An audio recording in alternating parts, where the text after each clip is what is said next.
Bonsoir à tous, bonsoir Sophie. Bonsoir Marie. Ravi de vous retrouver dans votre journal de TLT à la une de l'actualité de ce jeudi 22 mai. Les élections européennes, plus que 3 jours avant d'aller voter. Ce soir, nous vous présentons la liste du parti Pirate.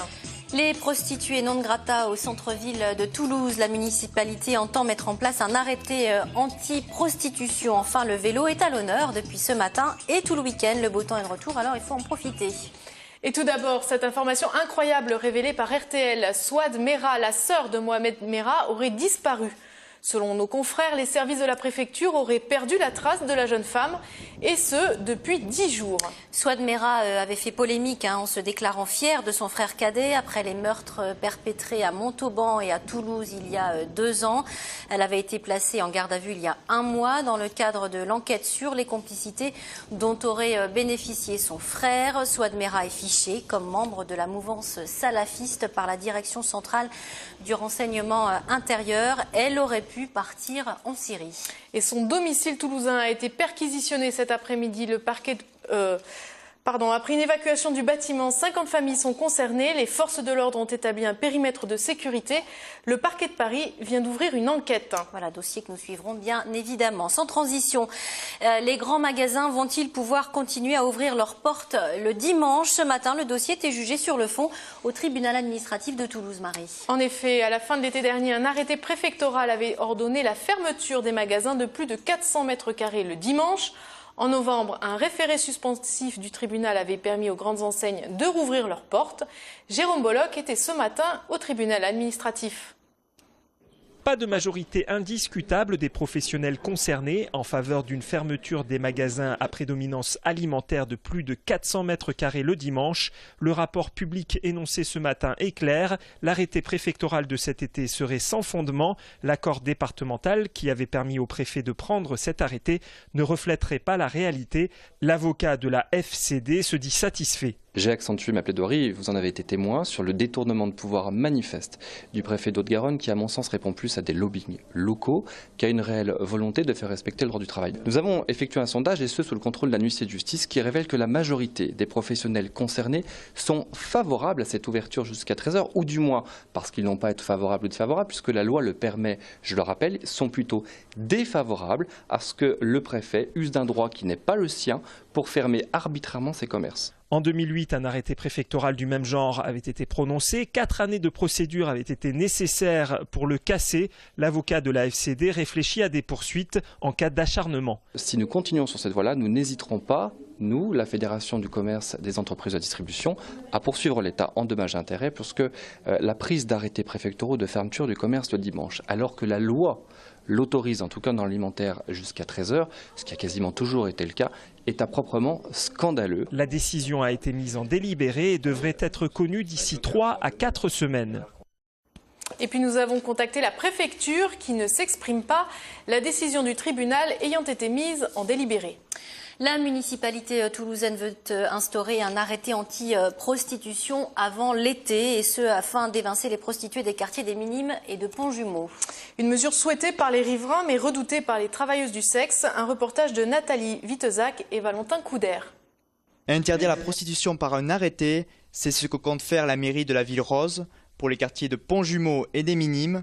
Son but, répondre au ras-le-bol des riverains sur leur environnement devenu malsain. La ville d'Albi l'a testé, Toulouse s'en inspire. Une mère de famille se fait agresser par des prostituées quand les réseaux de proxénètes tournent autour et se comportent comme des caïds de quartier, quand un enfant de 7 ans revient voir ses parents en disant « c'est quoi ça ?» avec un préservatif à la main, ça ne peut que générer des situations extrêmement tendues. Et donc c'est cela, et c'est notre rôle de pouvoir public, d'un côté la préfecture et les services de la police nationale, et de notre côté la mairie et la police municipale, de s'occuper, ce non-assistance à personne à danger que de ne rien faire. Autoriser la prostitution dans des endroits jugés plus convenables, c'est une volonté municipale. Si on déplace le problème, ce n'est qu'un déplacement, je l'assume, et je dis que c'est déjà une victoire pour éviter tout dérapage. Ce que je redoute, c'est qu'un jour, les choses se règlent à coups de fusil entre les réseaux et les riverains, et c'est ce que je veux éviter. Une migration dans la périphérie toulousaine serait synonyme de danger selon les prostituées. Nous, on sait que les travailleuses du sexe sont très inquiètes. A priori, on imagine que la prostitution va être déplacée dans des quartiers encore plus éloignés du centre-ville. Et donc, dans ces conditions, à l'abri des regards et à l'abri, éloignés des quartiers où il y a des habitants, des passants, même des forces de l'ordre, on imagine qu'elles seront encore plus exposées aux violences et aussi aux prises de risques sanitaires. Voilà. L'arrêté devrait entrer en vigueur avant l'été. Délogées du centre-ville, les travailleuses du sexe devraient alors investir des quartiers moins exposés de Toulouse. J-3 avant les élections européennes et on poursuit notre tour d'horizon des listes pour le Sud-Ouest. On s'intéresse ce soir au Parti Pirate. Oui, né en Suède et arrivé en France en 2006, le Parti Pirate se veut le défenseur des libertés et des droits fondamentaux, notamment dans le domaine numérique. La liste Sud-Ouest est menée par Éric Maheuet et Gabriel Aurion est allé à sa rencontre. Le Parti Pirate présente 6 listes en France et des candidats dans 15 pays de l'Union européenne. Pour Éric Maheuet, pas question de réduire ces élections à des enjeux locaux ou régionaux. Alors je ne vais peut-être pas me faire d'amis midi-pyrénéens, mais effectivement notre programme n'est pas consacré juste au midi-pyrénéen ou ni à la région sud-ouest. On a vraiment un programme qu'on va dire global qui permettrait que tout le monde puisse être représenté. Effectivement, on pourrait faire croire que comme on est dans la région sud-ouest, ces élections ne concernent que les gens du sud-ouest. Mais si on a un élu pirate en France, on représentera tous les Français, on ne s'arrêtera pas au sud-ouest ou à l'Île-de-France ou à la région nord-ouest. Liberté de télécharger librement, d'échanger sans être écouté ou de disposer d'une connexion internet correcte où que l'on se trouve sur le territoire, voici autant de sujets sur lesquels le Parti Pirate est en pointe depuis des années. Mais leur navire oriente désormais sa proue vers d'autres grands sujets de société. Nous, on va porter la légalisation des drogues douces, mais pas encore drogue dure. Il faut peut-être pas. Qu'est-ce qu'on essaye? On essaie de promulguer le revenu de base. Donc c'est un revenu inconditionnel de la naissance à la mort qui permettrait à chaque citoyen de pouvoir vivre dignement. Une réforme du droit d'auteur et du droit d'asile où la transparence de la vie publique sont les autres idées fortes du Parti Pirate. Ils avaient même obtenu 2 sièges lors des élections européennes suédoises en 2009, mais ils peinent pour l'instant à s'imposer en France. Voilà, et pour rappel, le scrutin se déroulera ce dimanche, le 25 mai, et dans l'Eurorégion du Sud-Ouest, vous aurez le choix entre 25 listes. On reparle de l'affaire Kalinka-Bomberski pour un ultime volet cette fois, alors que le docteur Krombacher a été reconnu coupable de la mort de la jeune fille. Oui, aujourd'hui, c'est son père, André Bomberski, qui comparaissait à Mulhouse. Il encourt 5 années de prison. Le point tout de suite dans ce sujet de Marlène Canal. Pendant 2 jours au tribunal correctionnel de Mulhouse, André Bomberski, 76 ans, va devoir se justifier. Cette fois-ci, il est le prévenu et Dieter Krombacher, l'homme qui a tué sa fille Kalinka en 82, la victime. Il est aujourd'hui accusé d'enlèvement et séquestration en bande organisée et complicité de violence volontaire en 2009. La justice doit aujourd'hui juger un père coupable d'avoir enlevé ou fait enlever l'assassin de sa fille afin qu'il soit jugé. Il comparaît aujourd'hui avec 2 personnes, les auteurs présumés du kidnapping. Son avocat doit plaider l'acquittement. Nous l'avions rencontré il y a quelques semaines à Toulouse où il habite. Il se confiait sur son état d'esprit. C'est un procès que je subirai en toute connaissance de cause. Bon, il est certain que je ne pouvais pas éviter ce procès, mais bon, pour moi, je ne mérite pas les 10 ans de prison que réclame le procureur du tribunal correctionnel de Mulhouse. Injuste, je ne peux pas dire non, puisque si vous voulez, bon, effectivement, dans la mesure où j'étais d'accord pour le transport du docteur Krombacher d'Allemagne en France, j'ai confirmé et j'assume encore que j'avais donné mon accord préalable.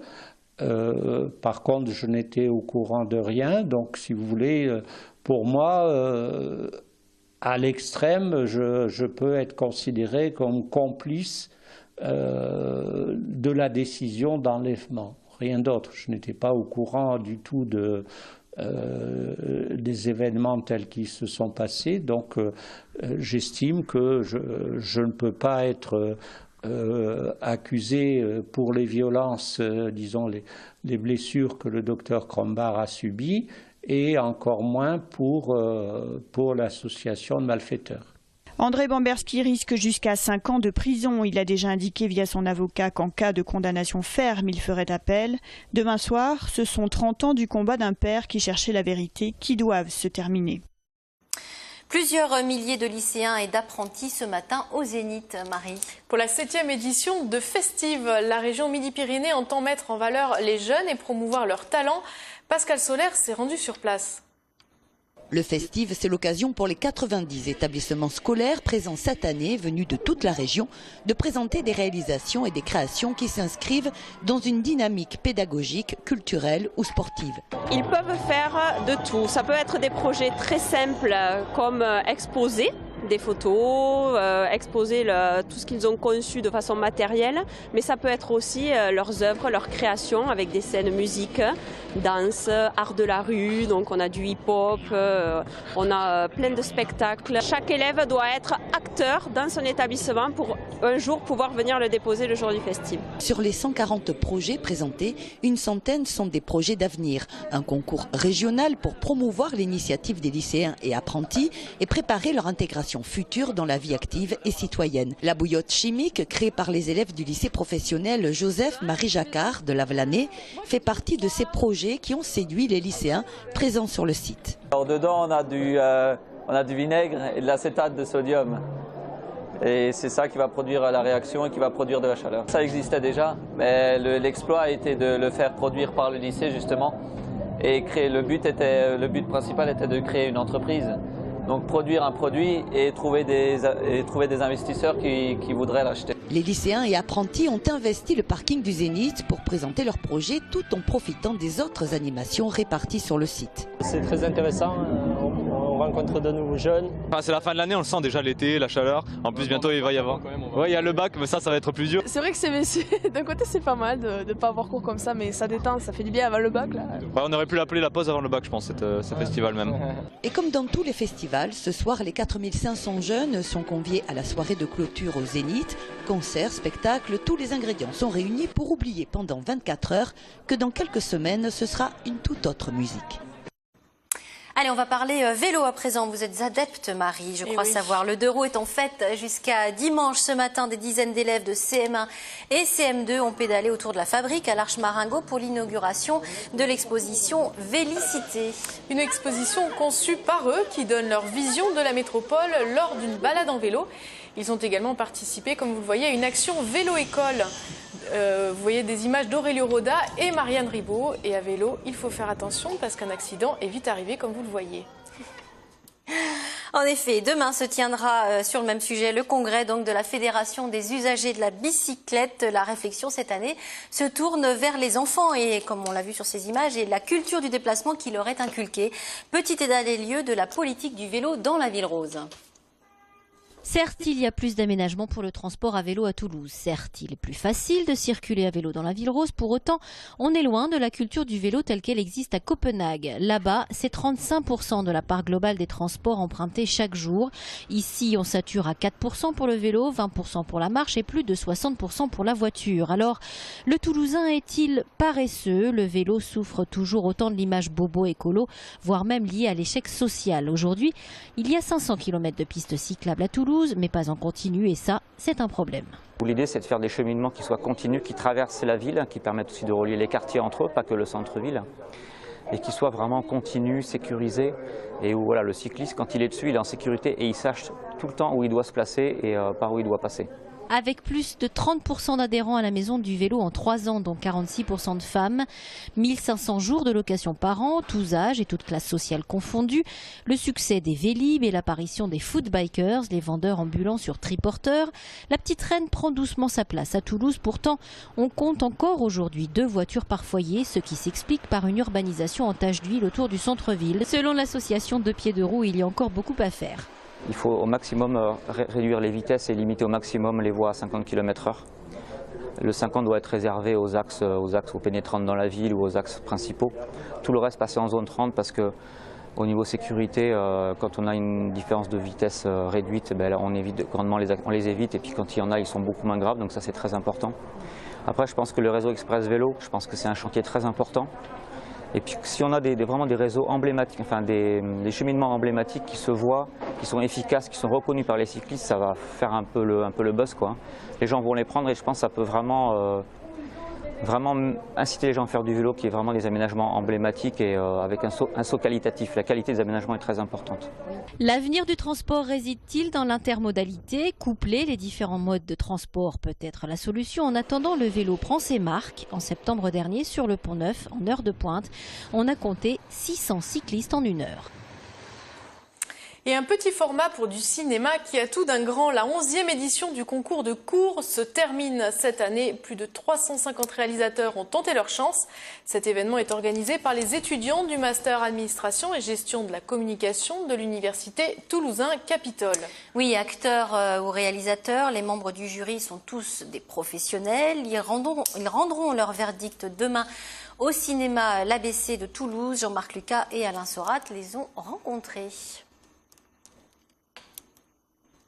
J'ai joué dans beaucoup de courts-métrages. Effectivement, c'était souvent des réalisateurs qui faisaient leur premier pour faire leur long. Et c'est souvent des conditions quand même difficiles, il faut se l'avouer. Peu d'argent, des gens qui débutent, des décalages entre les âges. Donc les gens qui débutent, qui n'ont pas d'expérience, et les acteurs qui sont là depuis 15 ans. Donc, mais quand ça fonctionne, c'est merveilleux. Et il y a une jeunesse, une fraîcheur dans le court-métrage qui est éternel, je pense, oui. Moi, je crois que le court en dit long sur la personnalité d'un réalisateur. Ouais. Donc c'est un bon exercice parce qu'il faut pouvoir raconter une histoire dans un temps limité, hein, et en même temps avoir une ouverture, développer un sujet, faire passer éventuellement un message, ou en tout cas créer une sensation chez le spectateur, et puis au final, une chute. Moi je sais que j'en ai tourné pas mal, ça m'a bien aidé, j'ai tourné pas mal de cours, et je faisais un peu de tout. Après, en termes de... là, tu me poses une colle, je pourrais pas te dire s'il y avait plus de comédie avant ou après. Vous attendez à quoi là pour vendredi comme genre de film ? J'ai regardé un petit peu ce qu'il y avait, c'est bien, il y a un peu de tout. Il y a de la comédie, il y a du drame, il y a du film d'animation. C'est bien la science-fiction, de la comédie, des films d'auteur, hein, courts, des films expérimentaux qui sont des films courts. Moi, c'est ça que je trouve intéressant, c'est qu'on peut tout essayer. Alors que sur le long, faire des films un peu compliqués, c'est tellement cher qu'on ne peut pas trop tester. Sur le court-métrage, on peut tout essayer. Voilà, remise des prix demain vendredi à 20h30 au cinéma l'ABC. Le jury rendra son verdict et présentera ses pépites. L'entrée est libre. Et on termine avec un petit peu de musique. Le week-end des curiosités commence ce soir à Ramonville. Rodrigo et Gabriela, Cats on Trees, Chateaubriand, Kavinsky ou encore Kidwise. Au programme de la découverte musicale, mais aussi des artistes et des groupes renommés. Oui, et puis cet après-midi au Bikini, au port, et puis sur la scène en plein air, l'heure était au dernier réglage, comme vous le voyez sur ces images, avec le groupe Sec, qui est d'ailleurs en concert ce soir. Et avant de se quitter, une dernière information sur la disparition de la sœur de Mohamed Merah. Les forces de l'ordre sont à la recherche de ces 4 enfants âgés de 9 mois à 14 ans, d'où l'envergure de l'opération. Le compagnon de Souad Merah est bien en Syrie. C'est la fin de cette édition. Merci de l'avoir suivi. Merci Sophie. Bonne soirée Marie. Prochain rendez-vous avec le journal de TLT demain à 19h. Très bonne soirée à tous.